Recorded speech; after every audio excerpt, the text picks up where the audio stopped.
Nous arrivons au dernier chapitre de cette formation avec ce dernier chapitre de la théorie à la pratique. Pour ce dernier passage à la pratique, ce que je vais venir te proposer, c'est de réaliser justement cet exercice d'identifier ta journée type.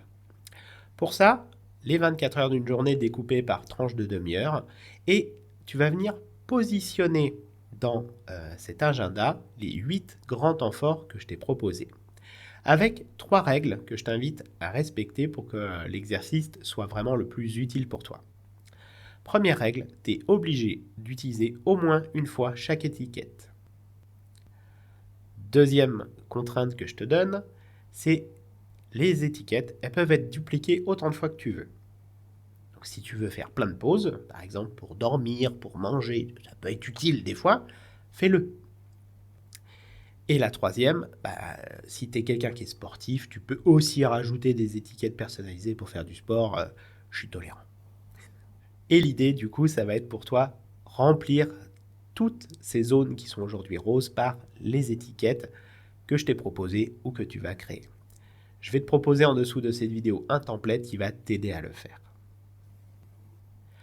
Une fois que tu vas avoir défini cette journée type, l'idée, ça va être de la tester pour s'assurer qu'il n'y ait pas un écart entre ce que tu avais dans la tête et la réalité.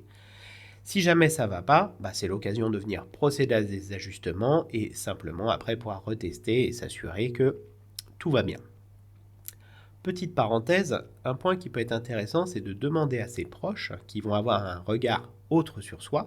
Proches, ça peut être la famille, ça peut être des amis, ça peut être tes collègues aussi, et qui vont venir justement te guider sur certains choix sur lesquels tu as peut-être du mal à te positionner.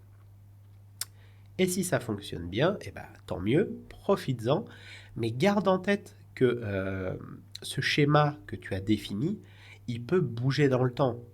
Si tu changes de travail, si tes tâches évoluent, si ta vie personnelle vient changer des choses, garde à l'esprit que il va être important de garder cette phase d'optimisation.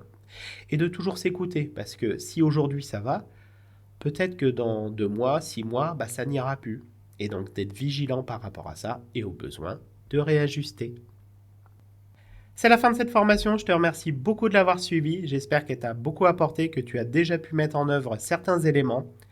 Et si elle t'a plu, je t'invite à laisser tout simplement un avis avec le lien qui va être en dessous de cette vidéo pour donner envie aux autres personnes de la suivre également. Encore merci, ciao!